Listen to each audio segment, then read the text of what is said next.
حضرت عائشہ رضی اللہ تعالیٰ عنہ اور حضرت محمد صلی اللہ علیہ وسلم کا بہت ہی خوبصورت واقعہ۔ ایک دن حضرت عائشہ رضی اللہ تعالیٰ عنہ نے نبی کریم صلی اللہ علیہ وسلم سے پوچھا کہ آپ کی زندگی کا مشکل ترین دن کون سا تھا؟ تو حضور صلی اللہ علیہ وسلم نے فرمایا، حضرت عائشہ رضی اللہ تعالیٰ عنہ تو حیران رہ گئی یہ جواب سن کر کے۔ بسم اللہ الرحمن الرحیم۔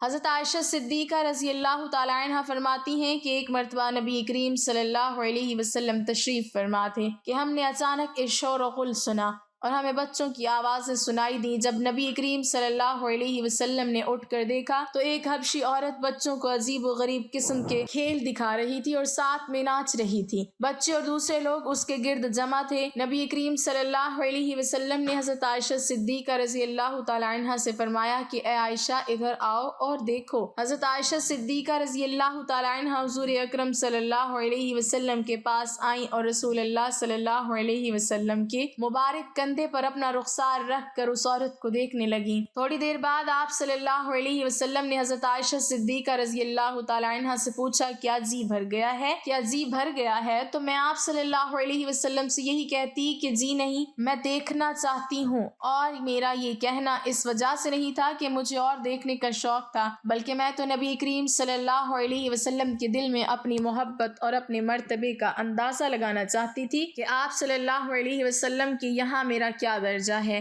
یہاں تک کہ آپ پر تھکن کے آثار ہوئے۔ اتنے میں اچانک حضرت عمر رضی اللہ تعالیٰ عنہ کا وہاں سے گزر ہوا تو ان کے رعب و دبدبے کی وجہ سے مجمع ادھر ادھر ہو گیا۔ تو نبی کریم صلی اللہ علیہ وسلم نے فرمایا، میں جنوں اور انسانوں کے شیطانوں کو دیکھ رہا ہوں کہ وہ عمر رضی اللہ تعالیٰ عنہ کے رعب و ہیبت سے ڈر کر بھاگ رہے ہیں۔ اس کے بعد حضرت عائشہ رضی اللہ تعالیٰ عنہ لوٹ آئیں۔ حضرت امام احمد رحمۃ اللہ علیہ ام المومنین حضرت عائشہ صدیقہ رضی اللہ تعالیٰ عنہ سے روایت کرتے ہیں کہ آپ نے فرمایا، ایک دفعہ ایک غزوے کے موقع پر سفر میں نبی کریم صلی اللہ علیہ وسلم کے ساتھ تھی۔ میری عمر اس وقت چھوٹی تھی اور میرا بدن ہلکا پھلکا تھا۔ نبی کریم صلی اللہ علیہ وسلم تمام صحابہ کرام رضوان اللہ علیہم اجمعین کو حکم دیا کہ وہ آگے چلیں۔ وہ سب آگے چلے گئے۔ پھر نبی کریم صلی اللہ علیہ وسلم نے مجھے فرمایا، آؤ آپس میں دوڑ لگائیں، دیکھیں کون دوڑ میں آگے نکلتا ہے۔ حضرت عائشہ رضی اللہ تعالیٰ عنہ فرماتی ہیں کہ میں نے نبی کریم صلی اللہ علیہ وسلم کے ساتھ دوڑ لگائی۔ میں دبلی پتلی تھی، اس لیے دوڑ میں آپ صلی اللہ علیہ وسلم سے آگے نکل گئی، لیکن اس موقع پر نبی کریم صلی اللہ علیہ وسلم خاموش ہو گئے۔ کچھ عرصہ بعد پھر اسی قسم کا واقعہ پیش آیا۔ میں فربا ہو گئی اور وہ واقعہ بھول گئی تھی۔ ایک مرتبہ سفر میں نبی کریم صلی اللہ علیہ وسلم کے ساتھ تھی۔ آپ صلی اللہ علیہ وسلم نے صحابہ کرام رضوان اللہ علیہم اجمعین کو حکم دیا، تم آگے چلے جاؤ۔ وہ سب آگے چلے گئے تو نبی کریم صلی اللہ علیہ وسلم نے مجھ سے فرمایا، آؤ دوڑ لگائیں اور دیکھیں کہ کون آگے نکلتا ہے۔ چنانچہ اس مرتبہ نبی کریم صلی اللہ علیہ وسلم آگے نکل گئے۔ آپ مسکرانے لگے اور فرمایا، اے عائشہ، یہ اس دن کا جواب اور بدلہ ہے۔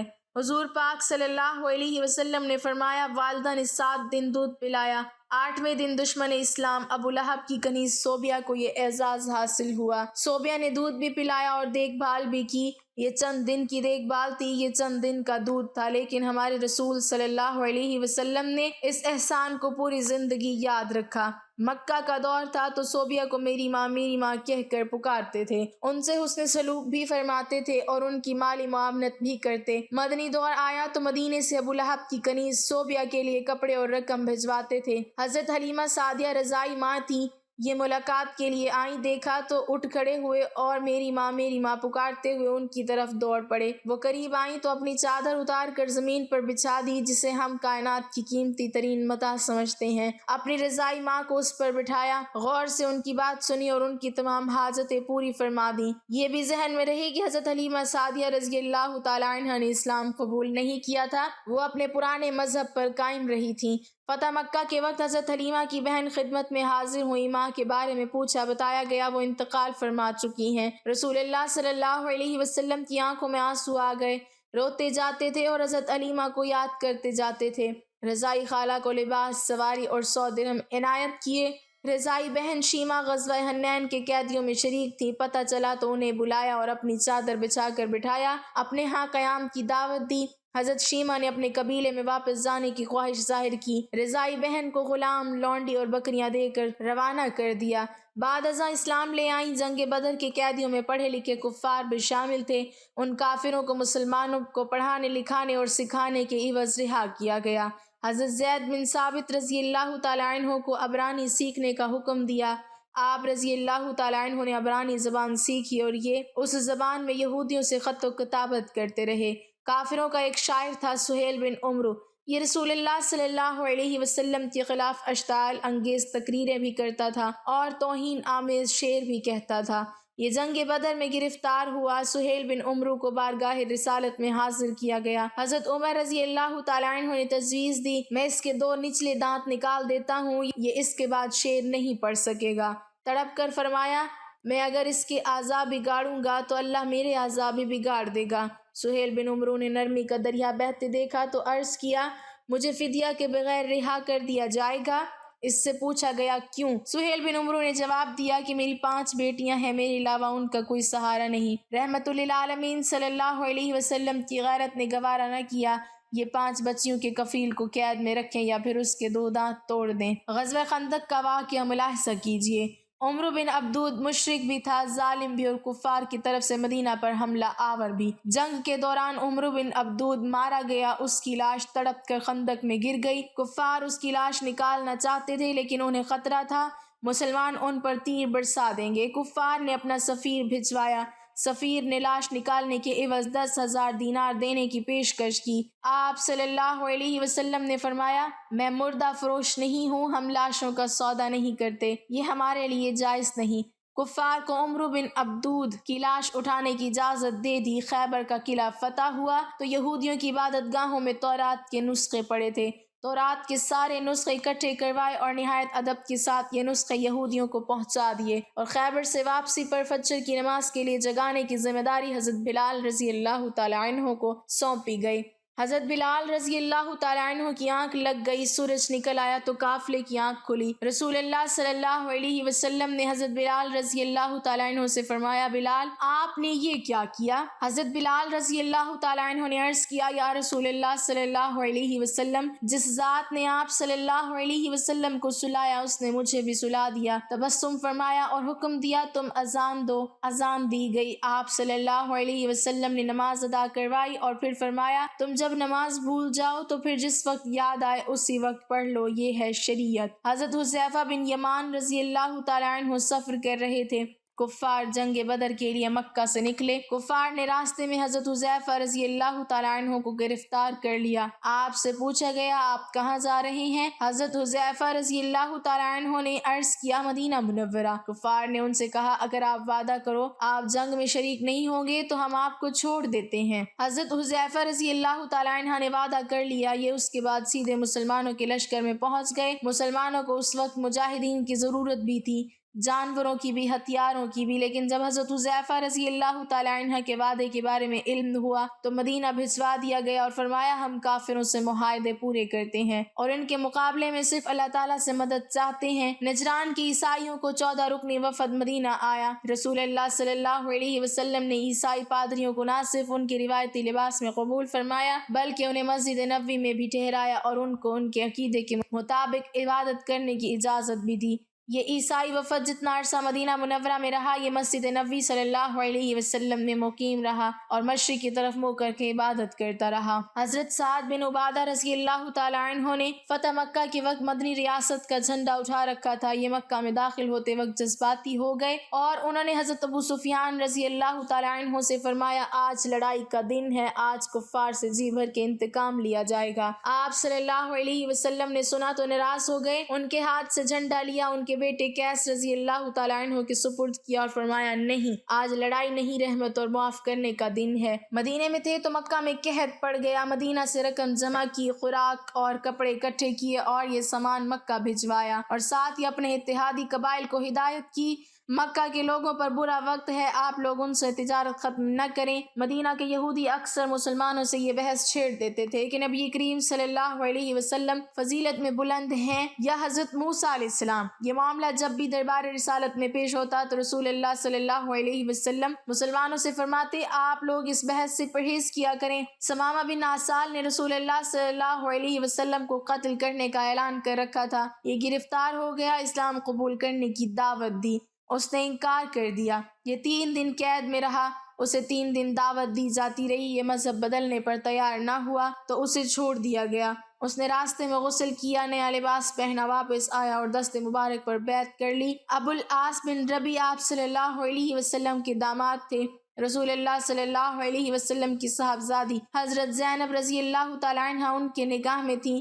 یہ کافر تھے، یہ تجارتی قافلے کے ساتھ شام سے واپس مکہ جا رہے تھے۔ مسلمانوں نے قافلے کا مال چھین لیا، یہ فرار ہو کر مدینہ آ گئے اور حضرت زینب رضی اللہ تعالیٰ عنہ کے گھر پناہ لے لی۔ صاحبزادی مشورے کے لیے بارگاہ رسالت میں پیش ہو گئیں۔ رسول اللہ صلی اللہ علیہ وسلم نے فرمایا ابو العاص کی رہائش کا اچھا بندوبست کرو، مگر وہ تمہارے قریب نہ آئے کیونکہ تم اس کے لیے حلال نہیں ہو۔ حضرت زینب رضی اللہ تعالیٰ عنہ نے عرض کیا ابو العاص اپنا مال واپس لینے آیا ہے۔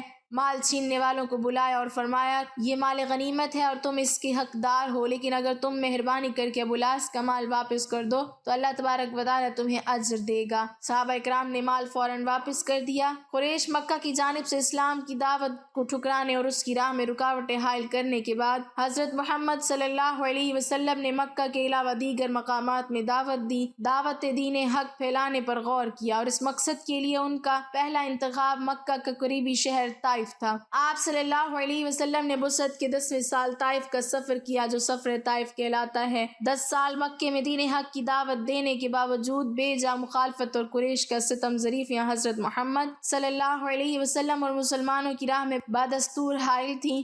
حضرت صلی اللہ علیہ وسلم کو اس بات کا بخوبی علم تھا کہ قریش جو کافی عرصے سے شرک اور بت پرستی کرتے تھے اتنی جلدی پیغام حق قبول نہیں کر سکتے۔ اسلام کی تبلیغ کے لیے آپ صلی اللہ علیہ وسلم کی نظر انتخاب طائف پر پڑی اور اہل طائف کے کانوں تک توحید کی آواز پہنچانے کے لیے آپ نے بعثت کے 10ویں سال حضرت زید بن حارثہ رضی اللہ تعالی عنہ کو ساتھ لے کر طائف کا سفر کیا۔ طائف مکہ سے 50 میل کے فاصلے پر مشرق کی جانب ایک پہاڑی علاقہ ہے، لیکن ان تک جب دعوت توحید پہنچی تو اہل مکہ کی طرح وہ بھی نہ صرف اس نئے دین کو قبول کرنے پر تیار ہوئے بلکہ آپ کے ساتھ نازیبہ سلوک کرنے میں قریش سے بھی 2 قدم آگے نکل گئے۔